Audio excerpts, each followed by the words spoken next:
So, okay, so we talked about video, social media, content, all that kind of stuff, but still, I think like the big daddy of them all is still email. Yeah. I mean, if I don't know how I'd make money without an email list. I'm not sure that I really could.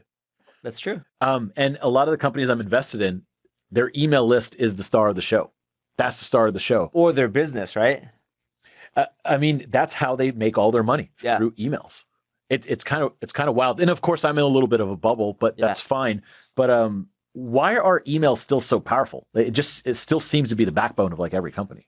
Because that's the thing people do the most, right? So if you look at how much time people spend on the internet, right? Or on any, like the average blue collar, or I guess white collar employee or person who uses a computer, they spend a significant, I'd argue with the most significant amount of time on email, responding to people, emailing out people, communicating with their team, what have you. So that has just the most mind share. It's like you Google something, but like in your email, you just happen to see it, right?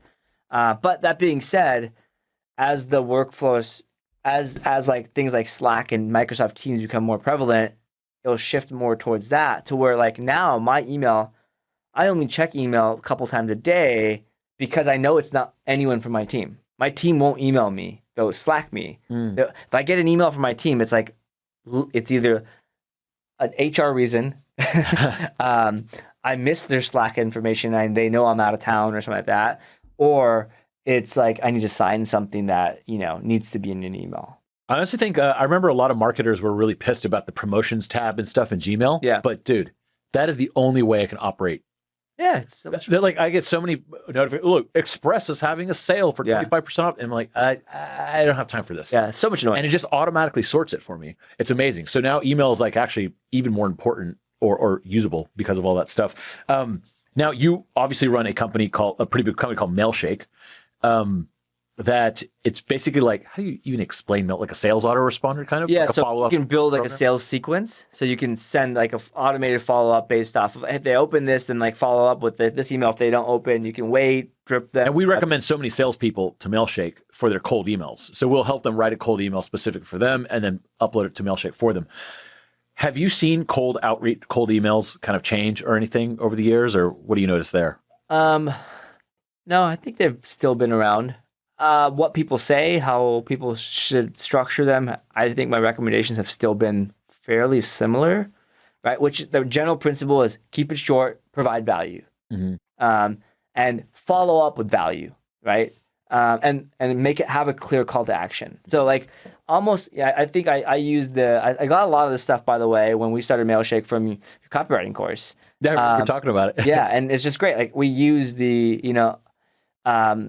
Ada. And, Ada. Oh, yeah, there you go. Ada, the Ada model, where attention, interest, was it desire, and but the big thing is like, email is like writing ad copy. It's like writing any type of copy. Keep it short. Keep it like very clear to the point, scannable. I think when you think about value, the value is not like, hey, how can my XYZ company help you? It's more the other way around. How can I, as the person I'm being sold to, get any value from you? Like, what is the value you're providing? Are you solving a problem of mine that I don't know exists yet? What is it, right? And kind of figure that out. So I think templates are great for exactly that, right? You start with a template and then you can modify it to stick within that mold. But I think the biggest failure in cold email is that most people just ramble on for a while. It's not very clear what they want. There's too many questions. Like they give me an assignment rather than help. Yeah, like, and then, or they ask for something stupid, like, can we get a cup of coffee tomorrow? Or like jump on a call, right? I'm like, 15 minutes of my time is the most expensive thing you're asking for.